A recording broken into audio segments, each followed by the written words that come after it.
I'll be the last one left when the lights go out. Hello everyone, আমি শুভ্রজিৎ। তো আজকে আমি একটি কোরিয়ান হরর সিনেমার এখানে রিভিউ করব। তো সেই ছবিটির নাম হচ্ছে এক্স হিউমা।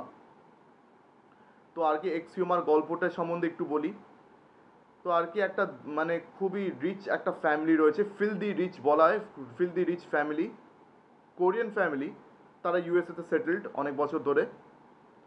তো আর কি যে দম্পতি পার্ক জিয়ং আর তার স্ত্রী, তো তাদের একটি বাচ্চা ছেলে হয়েছে, কিন্তু সেই ছেলেটির আর কি বিভিন্ন রকম শারীরিক সমস্যা দেখা দিচ্ছে।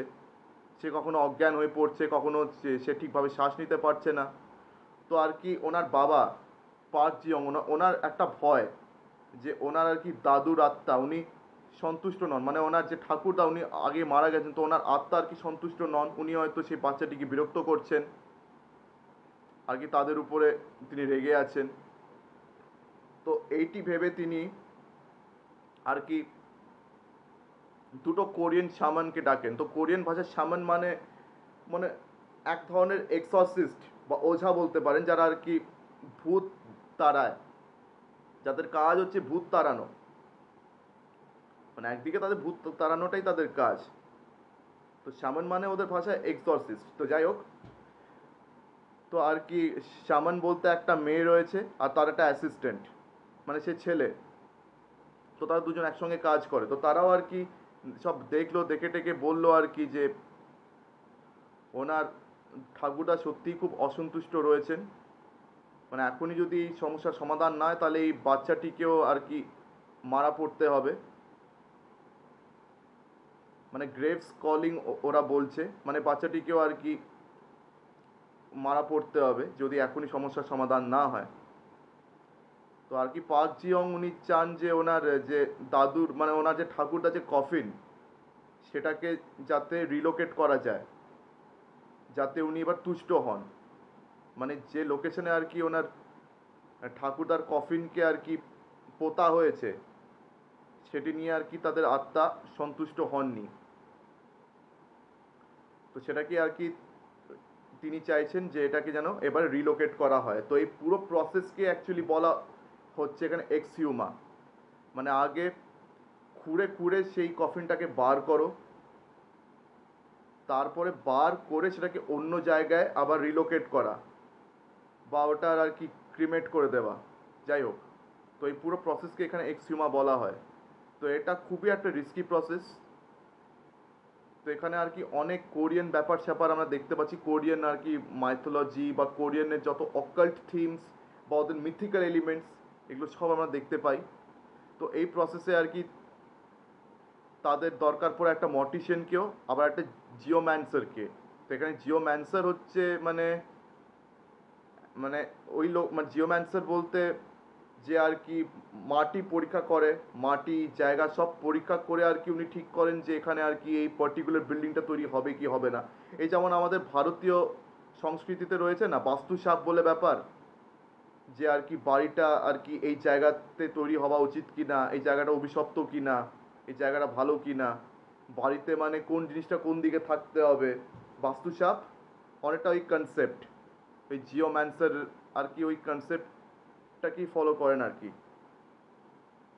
তো উনিও আর কি এখানে মানে যেখানে আর কি কফিনটাকে পোতা হয়েছে সেই মাটিটা কীরকম, কফিনটা কীরকম জায়গায় আর কি রাখা, সেটা উনি আর কি এখানে এসে পরীক্ষা করে করছেন।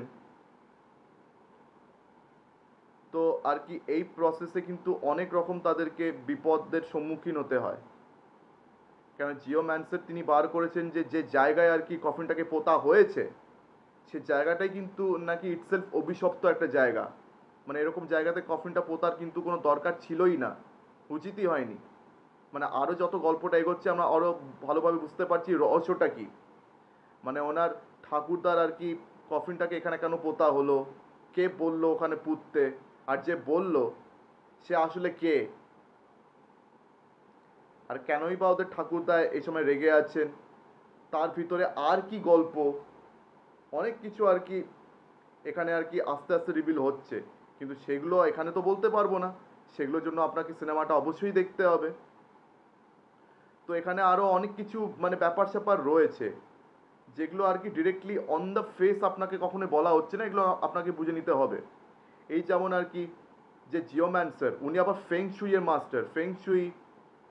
মানে ফেং শুই মানে অনেকটা আমাদের মানে ভারতীয় মাইথোলজিতে আছে না, মানে কোরিয়ান মাইথোলজিতে আর কি ফেং শুইয়ের আর কি একটা কনসেপ্ট রয়েছে।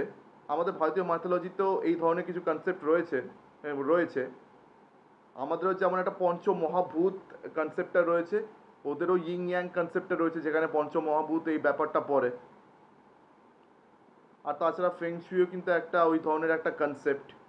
তো এরকম আরও অনেক কোরিয়ান কনসেপ্টস এই সিনেমাতে পুরো ইউজ হয়েছে।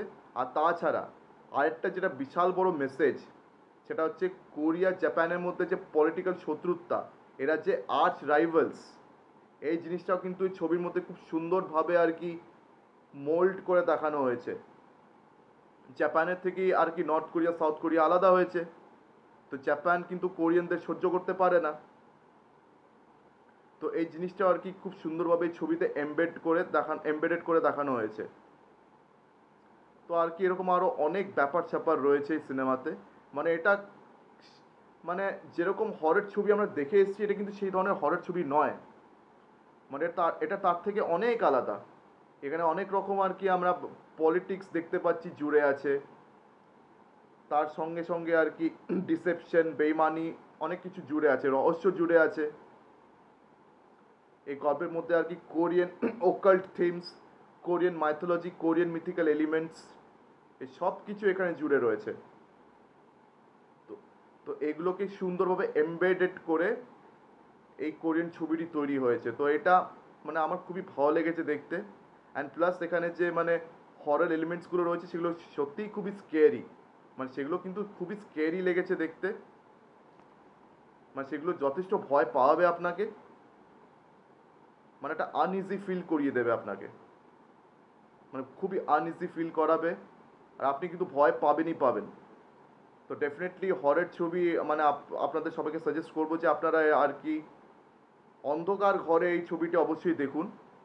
অন্ধকার ঘরে অবশ্যই দেখবেন। অন্ধকার ঘরে দেখলে আপনার শিওর শট ভয় পাবেন। এমন কিছু স্কেরি আর কি সিনসও রয়েছে। তো এটার বিজিএম খুব ভালো, অ্যাক্টিং পারফরমেন্সেস খুব ভালো, আর স্টোরিটাও খুব সুন্দরভাবে এমবেডেড করা হয়েছে এখানে। কী থিমস সবই বললাম মোটামুটি। তো আর কি এই ছবিটা একটু কমপ্লেক্স ছবি, মানে এটা খুব সিম্পল ছবি নয়। তো আপনারা অবশ্যই ছবি চেক আউট করুন। এই ছবিটি আপনাদের সবাইকে সাজেস্ট করছি, আপনারা অবশ্যই দেখুন। আর যদি মানে আপনাদের ডিটেল এক্সপ্লেনেশনের দরকার পড়ে, আপনারা আমাকে অবশ্যই কমেন্ট সেকশনে লিখে জানান। আমি তাহলে আলাদা করে আর কি এটার এক্সপ্লেনেশন দেবো ডিটেলসে আর কি ছবিটির পুরো গল্পের এক্সপ্লেনেশনটা দেবো, definitely with spoiler alert message. তো যাই হোক, আপনাদের যদি এটা দরকার পড়ে অবশ্যই আমাকে কমেন্ট সেকশনে লিখে জানান। তো আপনাদের মধ্যে যারা এই ছবিটি দেখেছেন তাদের কেমন লেগেছে আমাকে কমেন্ট সেকশনে অবশ্যই লিখে জানান। তো আজকের দিনের মতন এখানে আমার ভিডিওটি শেষ করছি। তো আমার ভিডিওটি যদি আপনাদের সবার ভালো লেগে থাকে তো অবশ্যই লাইক করুন, বেশি করে শেয়ার করে দেবেন, আর আমার চ্যানেলটিকে অবশ্যই সাবস্ক্রাইব করে দেবেন। তো আজকের দিনের মতন টাটা, চোখ রাখুন পরবর্তী ভিডিওতে। ধন্যবাদ।